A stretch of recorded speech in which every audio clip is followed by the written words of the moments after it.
Bună dimineața și bun găsit la BU. Sunt Sabina Iosub și vă invit să rămâneți alături de mine în următoarea jumătate de oră. O să discutăm despre lucruri ce țin de muncă. Today here with me in the European Parliament in Strasbourg is Elisabetta Gualmini. Thank you so much for your presence. Thank you and good morning to everyone. It is very important to see exactly what are the changes made by the Employment Committee in terms of platform workers. Is the end of the mandate and some good news are to be put on the table. Yeah, absolutely. Really a very important news about this directive, which is of course compulsory, mandatory for all the member states. And for the first time we regulate platform work, and we are talking about more than 30 million workers organized by digital platforms.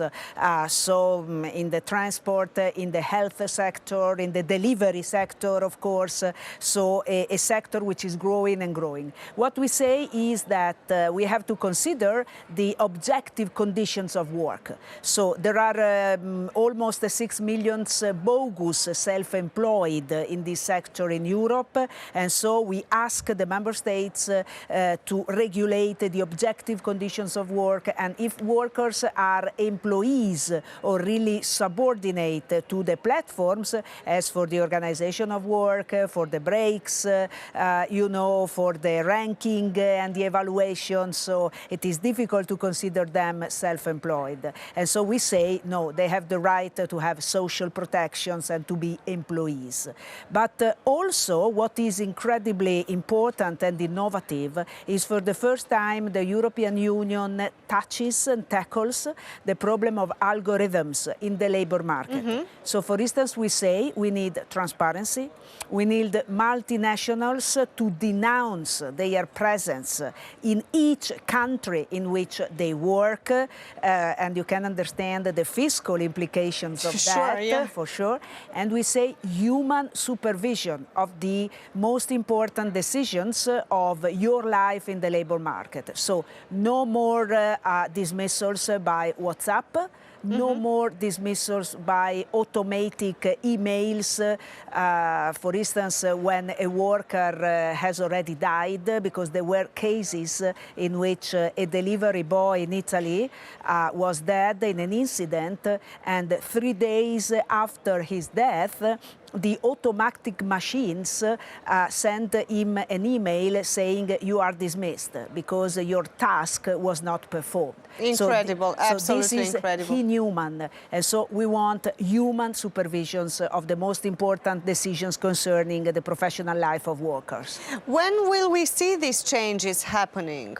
So now, tomorrow we will have the final vote, and now the member states, all the 27 member states will have 2 years to implement this directive. Mm-hmm. It is mandatory, so if the member states are not willing to implement it, of course, they will be sanctioned, but we hope that there will be a good participation, because we are talking about social protection, and we are talking about the rights of vulnerable workers, because some of them are really very underpaid.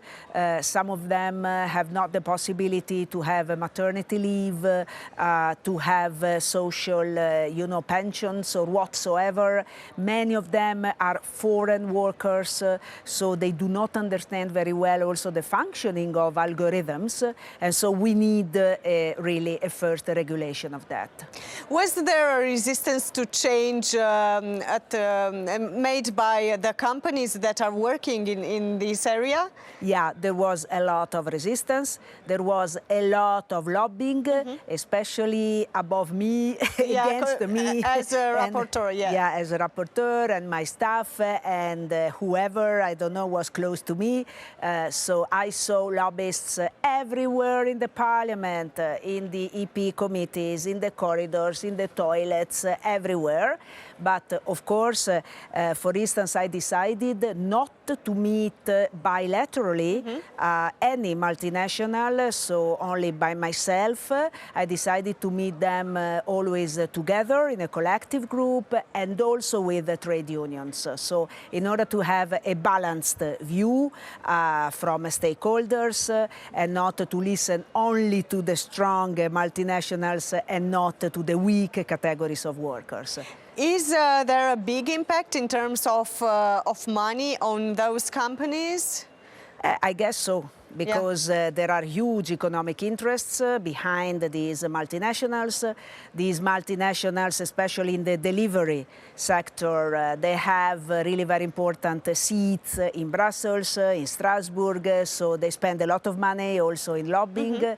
And also, but the problem is that they offer workers very low underpaid contracts, and this is not possible. There are workers who gain, I don't know, €3 per hour, so it's really not possible to live decently with such salaries. So we are trying to say stop decent salaries and decent conditions of work.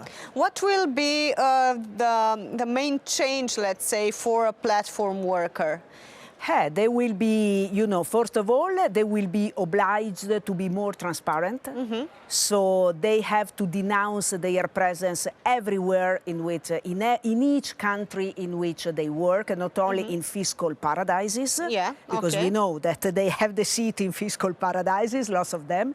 And I think that they will be pushed to hire workers if the objective conditions of work are those of an employment relationships. So I think that no more pirate contracts or each kind of, self-employment contracts will be put on the table. So, but this is not punitive, with respect to the multinationals. We know that competition is important, that, of course, the European market and the world market is very important. But in this case, we also introduce fair competitions among multinationals. So if there is a common level playing field, maybe they will be more harmonized in their behavior with respect to the workers. What is the situation in your country? Do you have a lot of workers that are in this area? Yeah, absolutely. We have a huge numbers of what we call riders. So, of course, people delivering each kind of thing, food, medical stuff, flowers, or whatever you need. I don't know, an English lesson for your son. They come at home and they are organized by digital platform. Or you want a babysitter, you can, apply to an app and then the babysitter comes to you. So it is really a growing category of the labor market, but they do not benefit of a good social protection. They are, in a great majority, foreign people coming from foreign countries.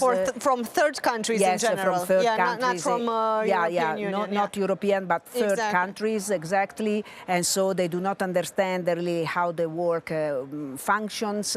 And sometimes they have a lot of incidents, because they go with these bikes or motorbikes, and there are car incidents a lot, so we need a protection for them.